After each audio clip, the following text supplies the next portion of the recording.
Hello everyone, this is Track Changes, No Code Custom Logging with ECA. If you want to download the slides, you can go to mid.camp/8719.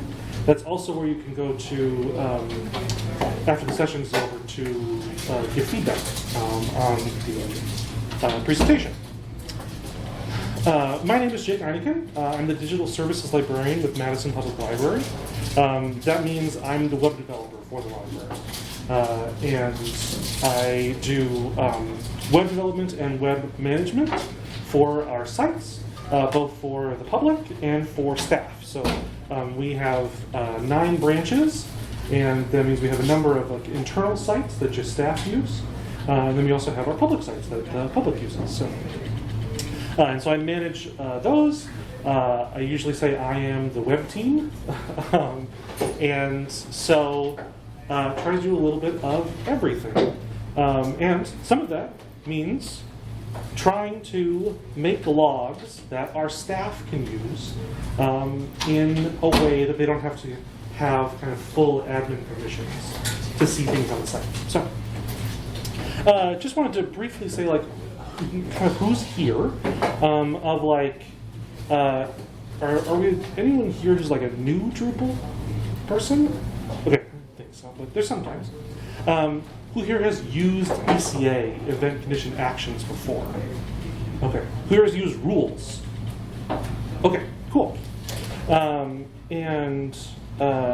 Great, so we're going to be talking about ECA today. That's what we're going to be talking about.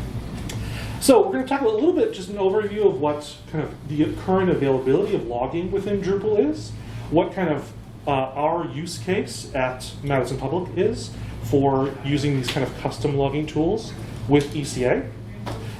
We'll do, a lot of you are familiar with the rules, a couple ECA users.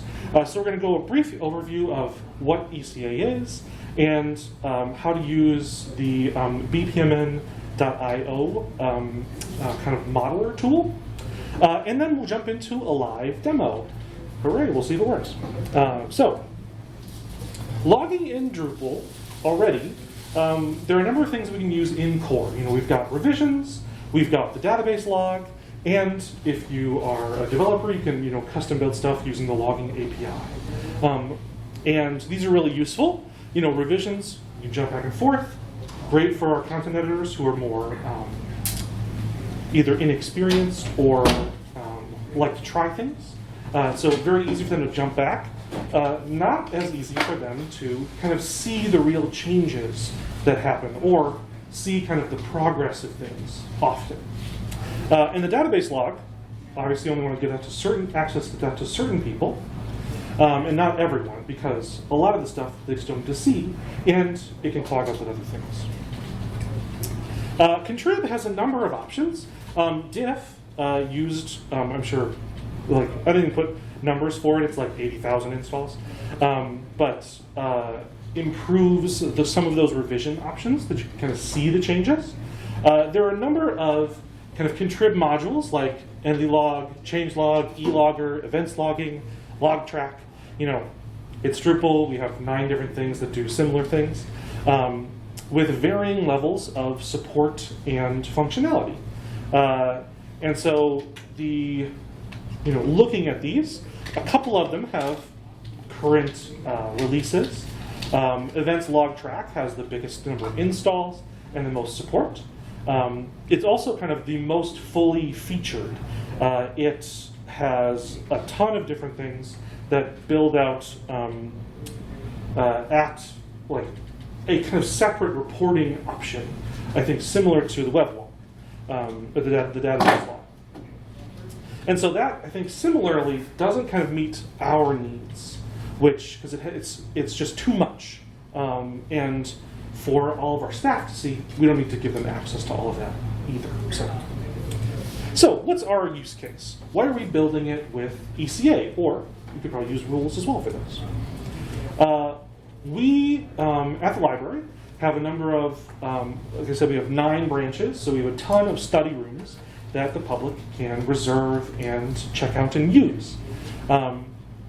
They like to get a confirmation email when they make a reservation in advance. But that email can sometimes not get sent properly. Sometimes they did get it, but they deleted it on accident. Sometimes it goes to spam. And so our staff really wanted a log of, like, so that it could say, I sent this email to you. Here's the email address that you got it at. Maybe the email address is wrong. That's fine too. Or just to get a track of, like, we sent this confirmation. So, and then also just kind of UX-friendly field change logs. So clear, simple listings of adjustments of particular fields. So we have, we're a city agency, and the city recently instituted a new policy for kind of lost and found items.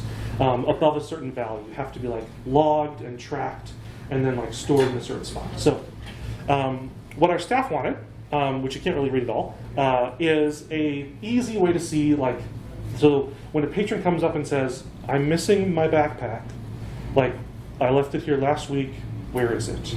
And so the staff member can say, all right, we found it in Lost and Found on this day, it transferred to our storage on this day, and then we transferred it to the police, who are like the official, like, storage, one of the storage agencies, just because, like, they already have stuff. Like, it's over there, you can find it over there. Or someone came up like, I returned it to this person on this day, kind of thing. So that's what we wanted for staff to see. And I wonder if I can, there we go, zoom in a little bit. So this is what our staff want to see. Just like, it was on this day, it was changed from storage to transferred, and like, who hasn't. And then this is what our staff see for our reservations. Like, on this day, there was a confirmation email sent to this address. And so that's what our staff can see. So that's our use case. And I want, for our use case, we want staff to be able to see it really easily, really quickly. And ECA, I think, allows us to do that.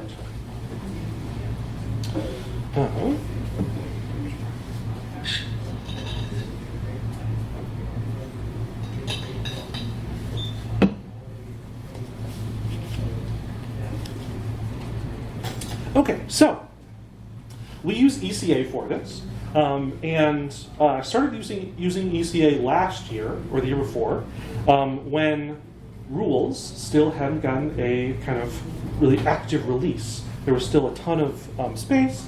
I actually gave a session last year on moving to ECA here at Bootcamp. But now I think rules has a more active release, or more recent release, and so maybe you're still using that, and that's great. But we're going to talk about ECA and BPMN and how I think it's really useful and can be used.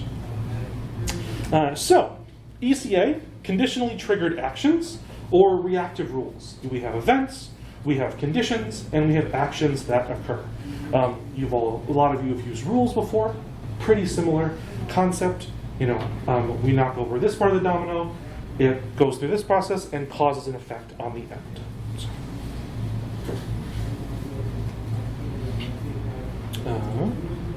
And similar to rules, flexible, configurable. There's a graphical user interface for you to use.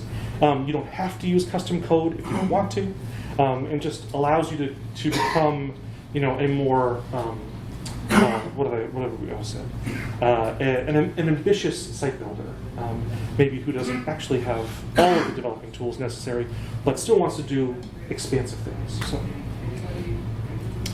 So for using ECA, you install the processing engine, which is kind of the main module, and then you also have to install a modeler. The main, most popular one, and most recommended one by the module developer maintainer is bpmn.io, which is a BPMN modeler with a feature-rich UI.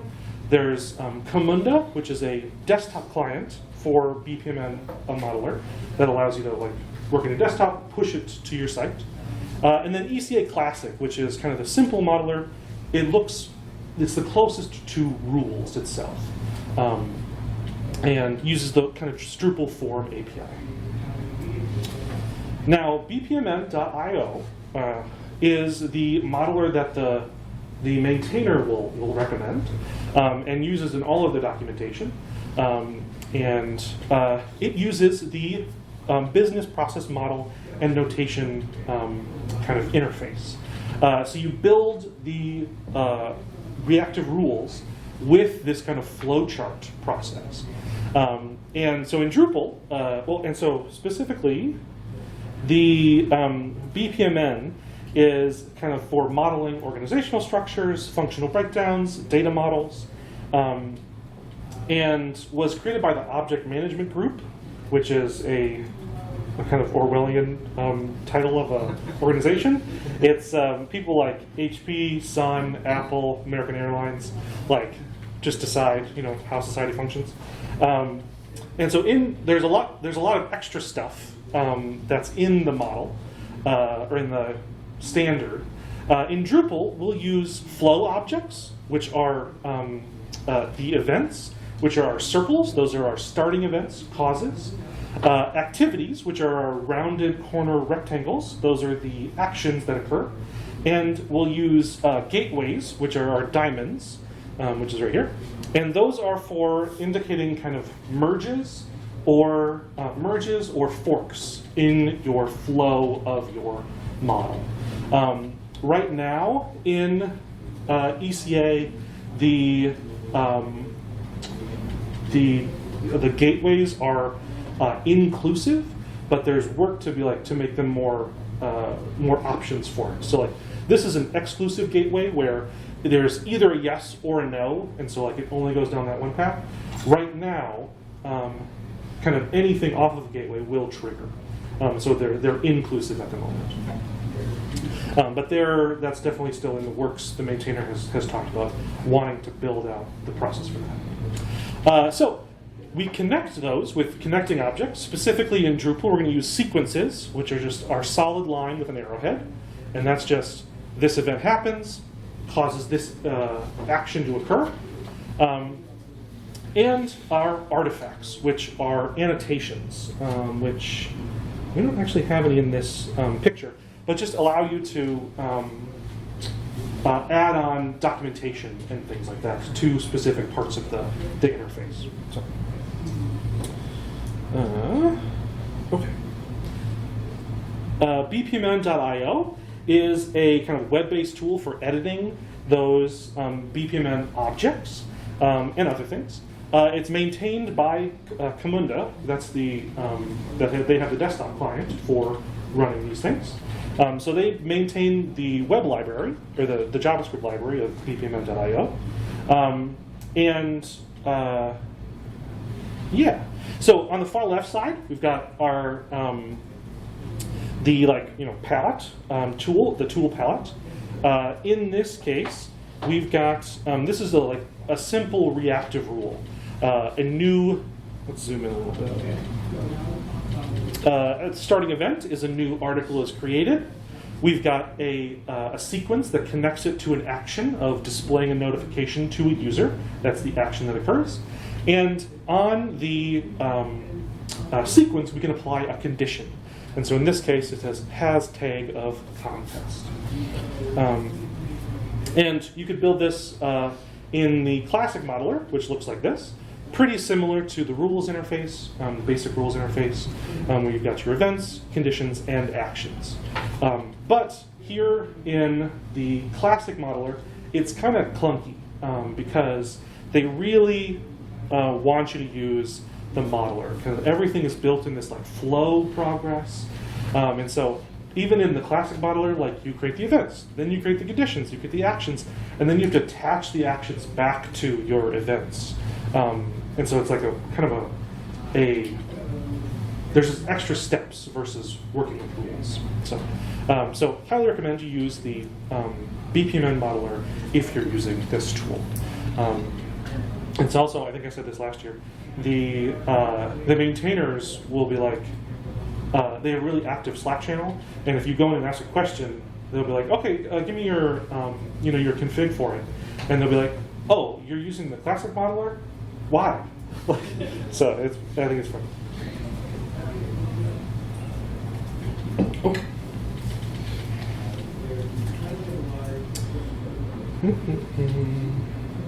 Oh, and this is the annotation. which just allows you to add on little documentation notes to different parts of the model. Okay. So ECA resources, the module itself, it's got its own website for the guide, and a really active Drupal Slack channel for ECA. So if you're looking for questions, the maintainer is like always on and is really, really responsive. It's really cool. Okay, so for the demo that we're going to be working on,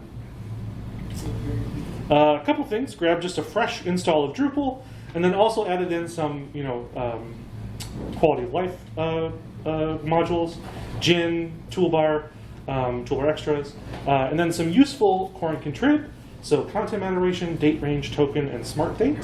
And then I've installed ECA, bpmn.io for the modeler, and then a number of the ECA submodules. And these are where you actually get those different conditions, actions, and starting events in the model. If you don't install any of these, it's going to seem like your ECA models can't do anything. That's because they can't. So. And then just kind of config stuff. I've created a customer booking content moderation workflow, and then a new content type that has a date, contact fields, a room, an email indicator, and then a log field, so that staff can see it really easily and quickly. Okay, so let's jump into our site, and we'll see how much I'll need to zoom in or anything like that. What type of field is the log field? The log field is just a multi-plain text field. Is that what I've been doing it with? So anytime a log is, it just adds a new plain text. I'm drawing a blank on the word. Item? Yeah, there we go. So these are the fields on this. Let's zoom in a little bit here. That's visible. So this change log field, just a plain text field, even not a multi-line, just a text field with unlimited values is what I've allowed, so that it just adds a new entry kind of at the bottom of the row. Exactly. So we've added a bunch of stuff, description, just a room, and then what we have done, or what I usually do, is just add on a field that is just a Boolean field for send email when this is saved, so that staff members don't have to do anything extra. I don't have to build anything extra. They just click that field every time they want to send an email to the contact email listed up here. So, okay, so that's the content field, or the content type with all of the fields. Does it have revisions enabled? Yes. So if there are 25 values in the change log in this revision, and you make a new revision with the 26th value, you get all 26, another copy of all 26 values saved to the revision table? I guess probably.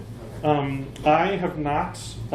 We haven't really gotten that deep into this, and so we don't usually get that deep into more than that.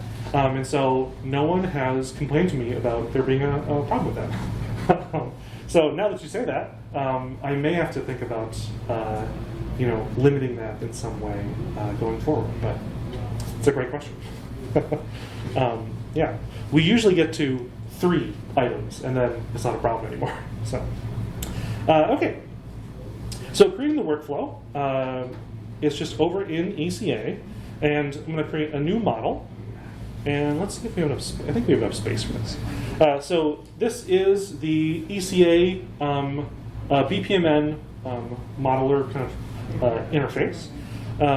And to start, let's see.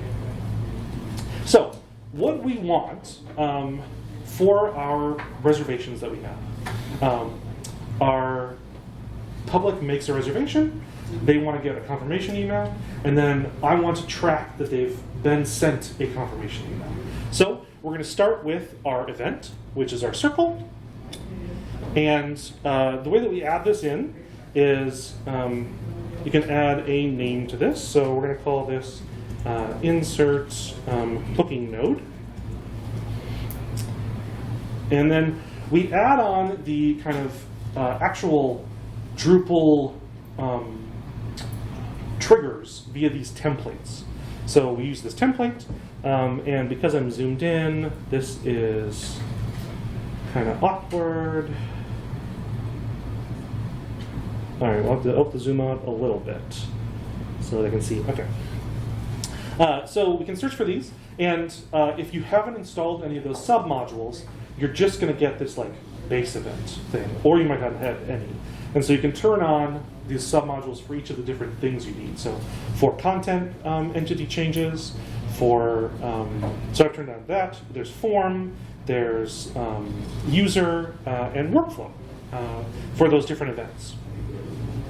And so I'm doing insert a content entity of type booking, and that applies it, and to go from there. From there, I now create my actions that occur from that trigger. So you can just pull them over from the palette, or if you click on them from the objects themselves, it like automatically adds the sequence from it. So we can add on our kind of rounded cornered rectangle, which is our actions.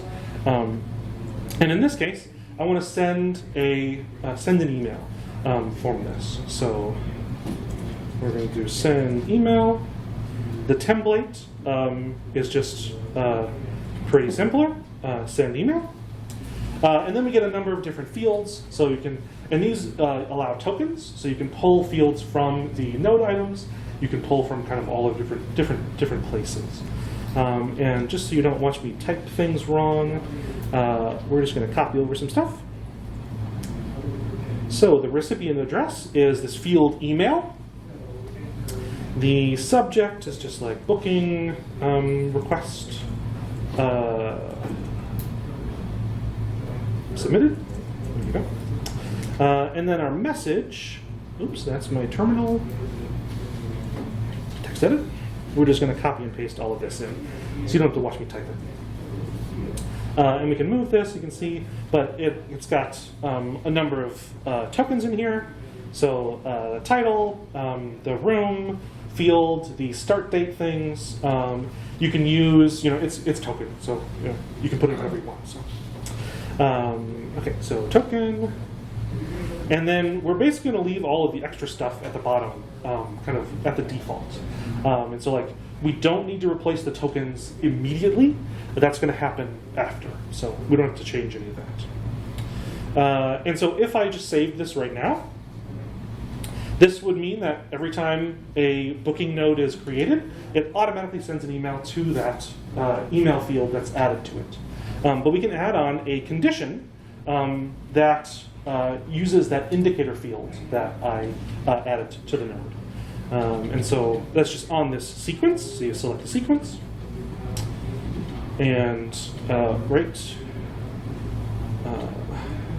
and we are going to just compare the field value on the entity. So under content, entity compare field value.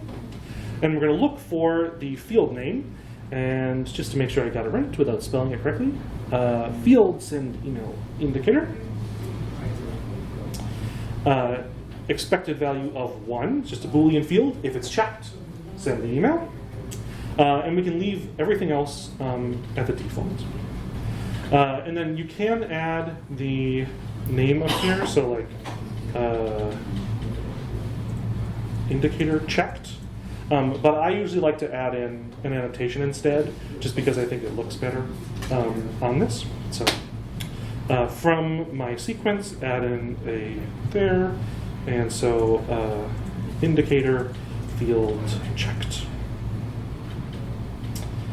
All right, and so we've got when a booking node is created that has that indicator checked, send the email. And it works out. But then what we can also do is then like add on kind of flow additional things onto this to make it useful. And so after sending the email, what I want to do is uncheck that Boolean field so that it can be rechecked again later. And so we're just going to set a field value on the content, that same field, and we want to set it to 0 now. So uncheck indicator. Get all that correctly. And then we can add in our log item. And so I'm going to do the same thing onto this, to adding a similar set field template. Value. And we're going to use a different method, though, for this. So we're not going to clear it out. We're going to append and just add on another value so that it doesn't replace anything like that. So you definitely could just keep the most recent change if you wanted, instead of keeping kind of a whole track of everything. And this is going to be, what am I calling this? Add log entry, there we go. Okay, so add log entry to my field name, and this one I think I just called it changelog.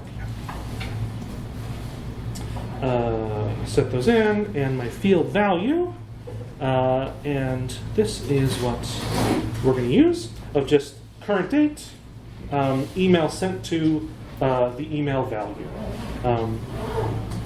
And that should be everything. So if you click on a particular object, you get their settings. If you click off of it, you get the general settings, and this is where you can add the name for this. So send email notification and log it. And I'm going to go ahead and save that. And then let's see what happens. I'm going to create a new booking, and this should work properly. So let's do mid-camp session. Custom login, yay! Today, and we'll do 103. Give it to me, and we'll just send this to me. This won't actually send an email because the local information. But I check my box and hit save, and then in my mail pit, it properly sent that booking notification. So submit the booking request from there. Oh, hard to read, but it's there. And then back on my session item, we've got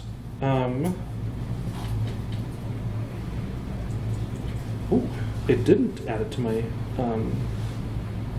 to the actual process. So, all right, let's check to see what we did. It sent the email, so that's success. It unchecked the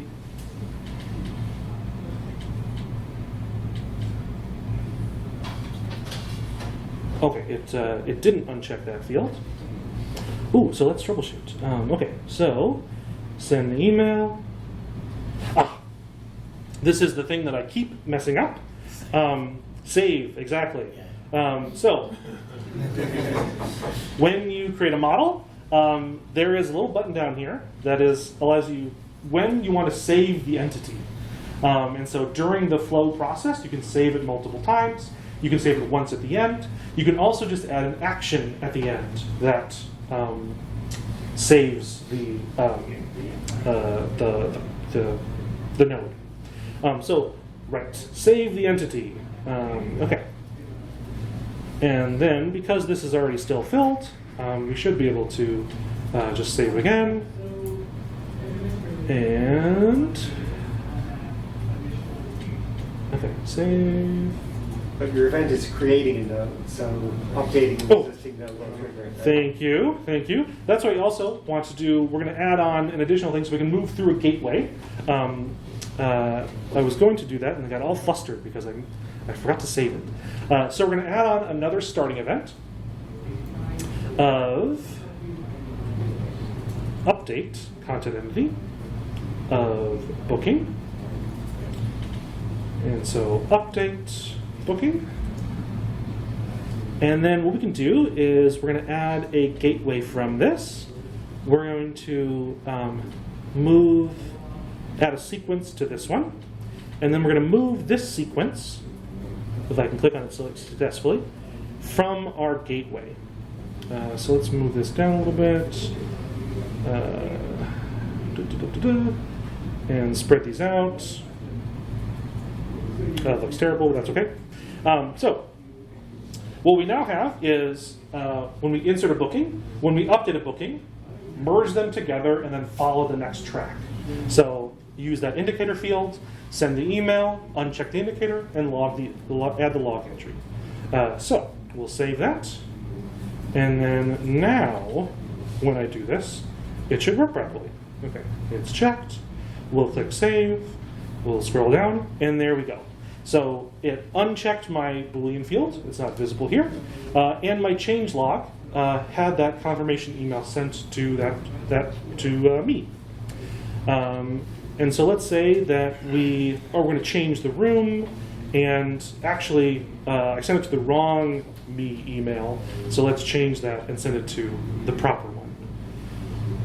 Now we get the successful email. Well, they both properly sent, but this one is the one that the patron actually wanted at that email address. And we can see up here, we've got all of my new booking now in Room 104. So, okay, so thank you for helping me troubleshoot that. Great, so that is how we can log things right here. If we want, we can also add in that kind of status change. So we've got this pending approval process.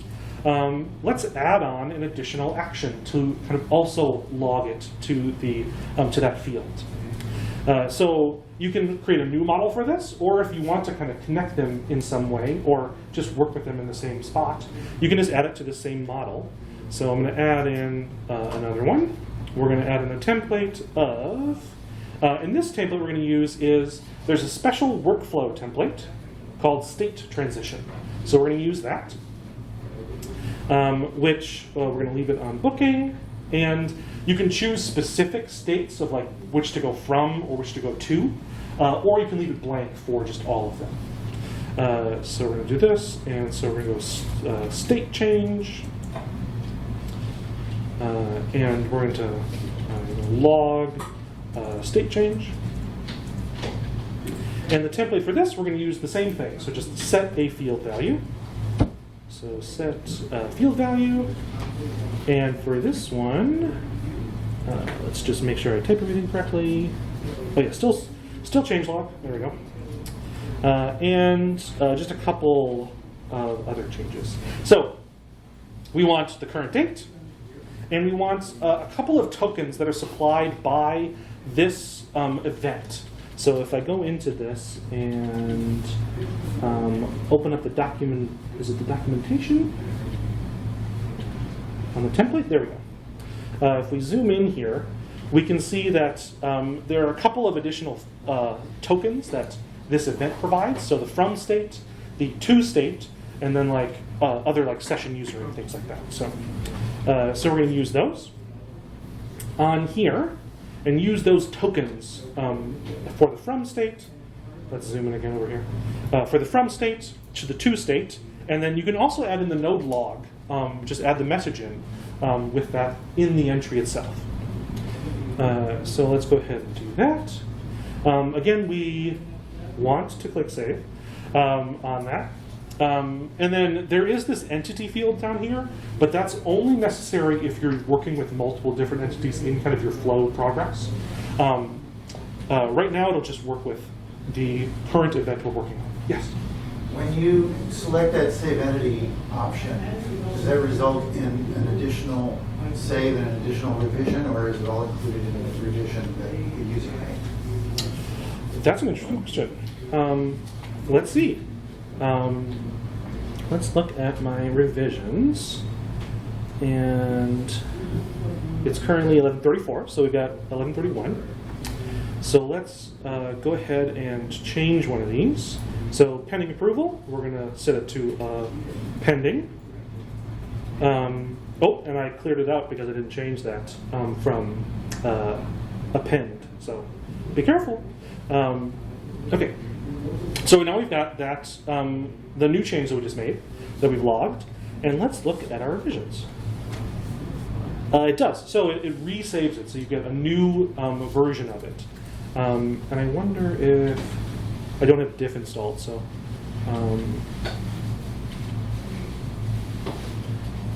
Yeah, so that gives us the previous save, and then the changes. So yeah, so it does double up. So every time that save event occurs, it will create a new revision for your node. So that's something to think about and know. Because you might, I know similar, we've had issues with like paragraphs, it creates tons of revisions with that. And so there are additional modules I know people are using to help limit some of the damage from paragraphs. You might use similar things if you were building a similar kind of expansive interface with revisions and traffic logging with ECA in this one as well. Yes? I've noticed sometimes when you want to send the email after saving a node, it can make the node saving a little bit slow, especially if you're dealing with multiple users. Is there a way to delay sending the email with ECA until after the save has been completed? Well, I have not specifically done that, but we are using kind of like the insert event, and then there are other events that let's just add on a new one so we can see these templates. So there is after saving, so initialize, insert, preload, pre-save, view. I guess I don't actually know if there is. Any reference? Well, the other thing we can do with this is you could create, one of the base options is a custom event. And so you could kind of create your own little trigger flow process of when something is saved, it causes a new event to occur. And then the way that you do this is you would have an action of create custom event. Let me just check to see if I can look at this right away. Trigger custom event. And then on this template, you would use the custom event base start event template, and then use that token or whatever you named your custom event to kind of build that process. So I think you could do it. I have not, and don't know the exact process for it. But if you went on Slack to the ECA channel and asked, the maintainer would definitely answer you. So, yeah, sure. To follow up, it looks like there's the cron event, so you could for sure use the cron event for batch sending at the end of the day. Mm-hmm. So you don't have to wait for inserting, although that would impact your publication. Mm-hmm. Yeah, and I've been looking at that, so I've definitely used this in testing, and looking at doing it for sending reminder emails for these reservations in the future, so or registrations, but so running cron events to send those emails at a later time. So that's a great point. Thank you. Yes. You do something like compare the previous value of field, and if those fields are different, then send an email, for example. Yeah, for sure. So we do it the easy way with the workflow transition. That's the event is change state. And so let's see. The trigger or the condition for that is just compare. So you can compare scalar values in the base option, but we can also compare field values. And the tokens for this, we can find them in the token browser. And I think it's just using you just throw on an original, which I think is pretty similar to the syntax that rules I've used in rules previously. Original, yeah. So the original content would be the unchanged option, and then so you add on a field value, so you can use, say, let's go ahead and, so just node original,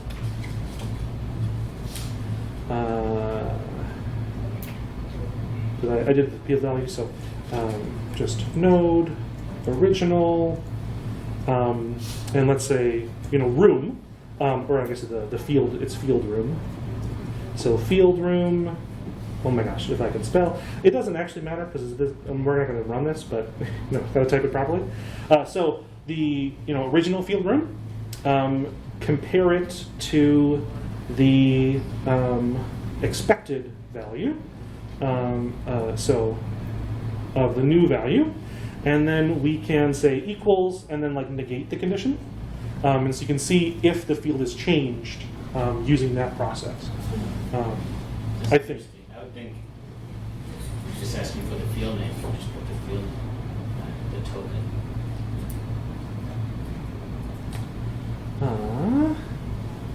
That's definitely possible. Kind of sprung the question on me. So I'm not sure if you do it. Work. So You can compare it to either way. So you're probably right. We probably do that when we compare it to the original. Is probably what we would actually do. Kind of the other way around. So compare the current or the updated field to the original value, and if it equals it, we can negate the condition to follow the process. I believe that's how I've done these in the past.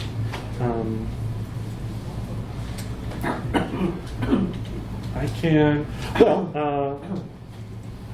let's just open up my website and see what my model looks like for this.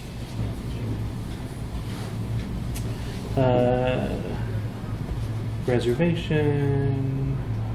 I actually don't have that. I might not have that in this site. That might be in my other site. Yeah, I don't have a field change on this one, but I do have one on this one. So let's see how it works. Update the log. This one isn't using workflow, and so this is using status changed. Oh, there's also just a field. Sorry, there's also a simple field value changed template that you can use, and so that would be just on here, and so just field value changed, and just evaluates the change in the field to your new change. So much simpler than what I showed you. There's just a field. There's just an event for it or a trigger for it. And do you have a lot of ECA submodules to get all this? So this one is just using the content module or the ECA content, and these are part of it. So let's bring this up. ECA. Oh, you see that I needed to make some changes. Loading real slowly. You can just scroll down. No, it really has to load it. Oh no! Funny. This one should actually have stuff. So again, a little slower. But these are all included with it, with the module itself. I think it's just my Wi-Fi. So on ECA, we get all these submodules, the module itself, the modeler, and then all these submodules provide those actions, conditions, and events. So base, config, content, core. Core is just those base ones. Log, and then workflow. There is a external submodule for connecting it to web form, which we do for our reservations or registrations. So,